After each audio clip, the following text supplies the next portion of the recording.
मणिपुर पिछले 4-5 महीनों से जल रहा है और मेन स्ट्रीम मीडिया में इसकी बात भी नहीं हो रही है। अगर टाइम रहते इस मुद्दे को हाईलाइट किया जाता तो शायद आज ये नौबत ना आती।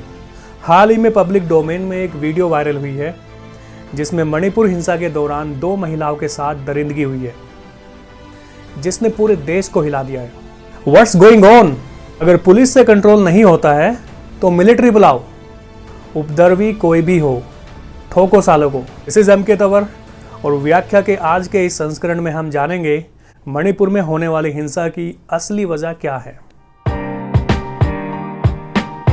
वैसे तो मणिपुर में कई समुदाय रहते हैं, लेकिन डोमिनेंट में मुख्यतः 3 समुदाय हैं, मैतई, कुकी और नागाज। अब जो हिंसा हो रही है वो एसटी आरक्षण को लेकर हो रही है, जिसमें एक पक्ष है मैतई और दूसरा पक्ष है नागाज और कुकीज़ का। अब कहने को तो हिंसा की असली वजह एसटी आरक्षण है, लेकिन असली वजह कुछ हो रही है और उस वजह को जानने के लिए सबसे पहले हमें मणिपुर के इतिहास और ज्योग्राफी को जानना होगा। ज्योग्राफी की बात करें तो मणिपुर का 10% हिस्सा है प्लेन और 90% हिस्सा है पहाड़ियों का। अब ये जो 10% हिस्सा प्लेन का है, ये चारों तरफ पहाड़ियों से घिरा हुआ है। इस पूरे मसले की शुरुआत होती है अंग्रेजी हुकूमत के टाइम से। अंग्रेज जब नॉर्थ ईस्ट की तरफ गए तो उन्होंने वहाँ पाया कि वहाँ 2 चीज़ बहुत महत्वपूर्ण है। एक तो वहाँ का क्लाइमेट टी प्लांटेशन के लिए बहुत महत्वपूर्ण है, दूसरा वहाँ की पहाड़ियों के नीचे तेल का बहुत ज़्यादा भंडार है। अब इन दोनों चीज़ों को पाने के लिए अंग्रेज़ों ने अपने पुराने रिटायर्ड ऑफिसर को नॉर्थ ईस्ट में बसाना शुरू कर दिया। लेकिन जब अंग्रेज़ वहाँ गए तो उन्होंने वहाँ पाया कि वहाँ की मैक्सिमम पॉपुलेशन ट्राइबल है, जो जंगलों में रहती है और नेचर की पूजा करती है। अब नेचर की जो पूजा है वो सनातन धर्म में भी फॉलो की जाती है, तो ये कहना गलत नहीं होगा, ये जो लोग थे वो सनातन धर्म को फॉलो करते थे। अंग्रेज जब नॉर्थ ईस्ट में पहुँचे तो उन्हें लगा अगर उन्हें वहाँ की ज़मीन से तेल निकालना है और वहाँ चाय पत्ती की खेती करनी है तो सबसे पहले उन्हें इन लोगों को डिवाइड करके कंट्रोल करना पड़ेगा। और इसीलिए अंग्रेज़ों ने इनर लाइन और आउटर लाइन के परमिट का कॉन्सेप्ट अपनाया ताकि वो ट्राइबल्स को बाहरी दुनिया से आइसोलेट कर सकें। इन सब के पीछे अंग्रेज़ों का तर्क ये था कि वो नॉर्थ ईस्ट की प्राकृतिक संपदा को बाहरी दुनिया से सुरक्षित रखना चाहते हैं। 1870 के आसपास जैसे ही ट्राइबल्स को छोटे छोटे हिस्सों में आइसोलेट करना शुरू किया गया, अंग्रेज़ों ने ब्रिटेन से क्रिश्चियन मिशनरीज को लाकर इन लोगों के बीच छोड़ दिया। अब एक तरफ तो अंग्रेज़ कह रहे थे कि वो आउटसाइडर्स को नेचर के प्रोटेक्शन के लिए ट्राइबल्स के बीच नहीं रहने देंगे, और दूसरी तरफ ब्रिटेन से क्रिश्चियन मिशनरीज को इन लोगों के बीच बसा रहे थे, जिन्होंने बहुत तेज़ी से वहाँ की पॉपुलेशन को क्रिश्चियनिटी में कन्वर्ट करना शुरू कर दिया। अब क्रिश्चियनिटी को प्रमोट करने के 2 मुख्य कारण थे। एक तो ये, अगर उन्हें आगे चलकर भारत को छोड़ना पड़े तो नॉर्थ ईस्ट जैसी बड़ी टेरिटरी में बैठकर वो एक साथ भारत, चाइना और साउथ एशियन कंट्रीज़ पर नज़र रख पाएंगे। दूसरा कारण ये भी था कि अंग्रेज चाहते थे कि थर्ड वर्ल्ड कंट्रीज़ में एक इंडिपेंडेंट क्रिश्चियन किंगडम हो। दूसरे वर्ल्ड वॉर के दौरान साउथ एशिया की गरीब और पिछड़ी कंट्रीज़ को एक टैग दे दिया गया था, जिसे थर्ड वर्ल्ड कंट्रीज़ के नाम से जाना गया। 1947 तक ज़्यादातर कुकी और नागाज क्रिश्चियनिटी में कन्वर्ट हो चुके थे। अब 1947 में जब अंग्रेज़ों को भारत छोड़ना पड़ा तो उन्होंने अपना ड्रीम नहीं छोड़ा। एक तो वहाँ की ज़मीन में तेल और चाय पत्ती की खेती होती है, दूसरा वो नॉर्थ ईस्ट को क्रिश्चियन टेरिटरी बनाना चाहते थे, और इसीलिए भारत पाकिस्तान के बंटवारे के दौरान पाकिस्तान को 2 हिस्सों में बांटा गया, ईस्ट पाकिस्तान और वेस्ट पाकिस्तान। अब भारत तो आज़ाद हो चुका था, लेकिन अंग्रेज़ों ने ईस्ट पाकिस्तान में अपना मिशन जारी रखा। ईस्ट पाकिस्तान जो आज का बांग्लादेश है, वहाँ बैठकर उन्होंने नॉर्थ ईस्ट की क्रिश्चियन पॉपुलेशन को हथियार और पैसे की सप्लाई जारी रखी, और इसीलिए आज़ादी के बाद नॉर्थ ईस्ट में एक बड़ा विद्रोह भी हुआ था।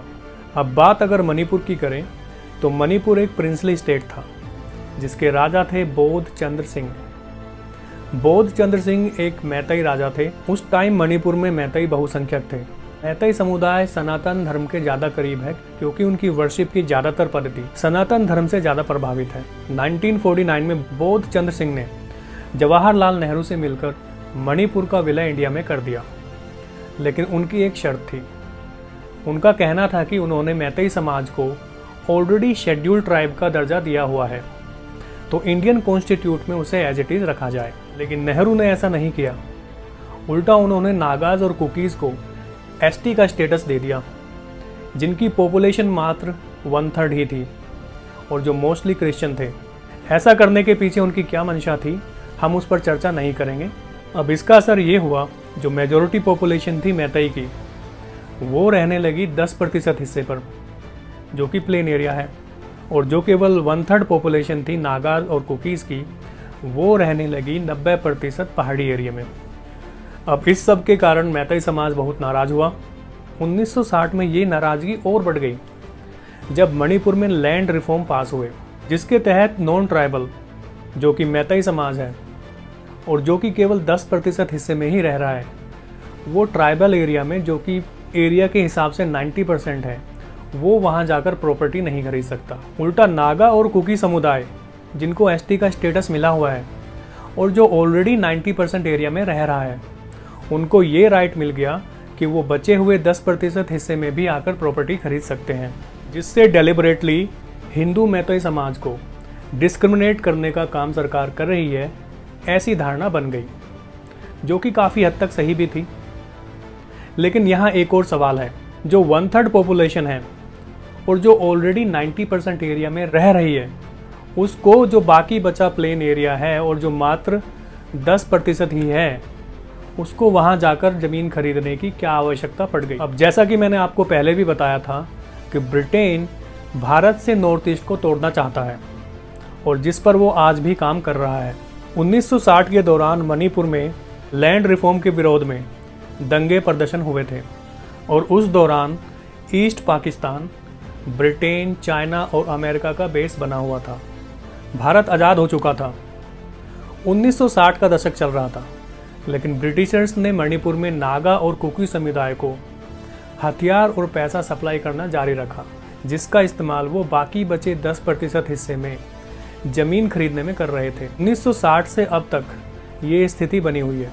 मैतई समुदाय जो ऑलरेडी बहुसंख्यक था, उनकी पॉपुलेशन और ज़्यादा बढ़ गई है, लेकिन वो उस 10% हिस्से से बाहर नहीं जा सकता।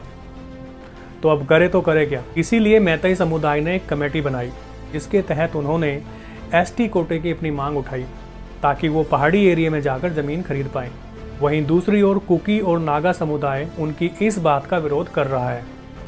उनका कहना है कि मैतई समाज के पास ऑलरेडी एससी और ओबीसी कोटा है, तो उन्हें एसटी कोटा क्यों चाहिए। हाल ही में मणिपुर हाईकोर्ट ने स्टेट गवर्नमेंट को एक आदेश दिया था कि वो सेंट्रल गवर्नमेंट को चिट्ठी लिखकर मैतई समुदाय के लिए एसटी कोटे की सिफारिश करें, जिसका नागा और कुकी समुदाय विरोध कर रहे हैं।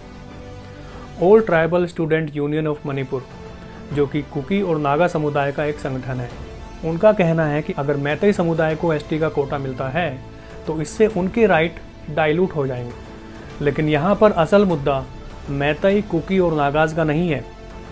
असल मुद्दा है ब्रिटिशर्स, जो 1960 से अब तक नॉर्थ ईस्ट को इंडिया से तोड़ना चाहते हैं। अब 1971 में बांग्लादेश के बनने के बाद से ब्रिटेन, चाइना और अमेरिका का बेस ख़त्म हो गया, जहाँ से वो नॉर्थ ईस्ट में हथियार और पैसा सप्लाई करते थे। अब नए बेस के तौर पर चुना गया म्यांमार को, क्योंकि भारत और म्यांमार के बॉर्डर में फेंसिंग नहीं है, क्योंकि दोनों के बीच पहाड़, जंगल और नदियां हैं। 1980 के दशक के दौरान ब्रिटिशर्स ने पाया कि म्यांमार का जो चिन समुदाय है, वो मणिपुर के कुकी समुदाय के पुराने रिश्तेदार हैं। तो अब चिन समुदाय की भारत में इलीगल एंट्री कराई गई, जिसे कुकी समुदाय की मदद से जंगलों में बसाया गया। जंगलों में चिन समुदाय के लोगों ने पाकिस्तान और चाइना की मदद से मास लेवल पर ओपीएम की खेती करनी शुरू कर दी, जिससे ड्रग्स बनता है और जो पूरे नॉर्थ ईस्ट के युवाओं को बर्बाद कर रहा है। फरवरी में मणिपुर के मुख्यमंत्री एन बीरेन सिंह ने एक स्टेटमेंट दी कि वो जंगलों से इलीगल इमिग्रेंट को आइडेंटिफाई करके पकड़ेंगे और वापस म्यांमार भगा देंगे। उसके बाद से अब तक मणिपुर में हिंसा भड़की हुई है, जिसमें सभी समुदाय के लोग घायल भी हुए हैं और मारे भी जा रहे हैं। तो मणिपुर की हिंसा के पीछे रिजर्वेशन एक अकेला मुद्दा नहीं है। नॉर्थ ईस्ट को भारत से काटने के लिए विदेशी ताकतों का भी इसमें बराबर हाथ है। तो आई होप आपको अब क्लियर हो गया होगा कि मणिपुर हिंसा की असली वजह क्या है। अगर आपको ये वीडियो पसंद आया तो वीडियो को ज़्यादा से ज़्यादा लाइक कीजिए, शेयर कीजिए और चैनल को सब्सक्राइब जरूर कर लीजिए। धन्यवाद।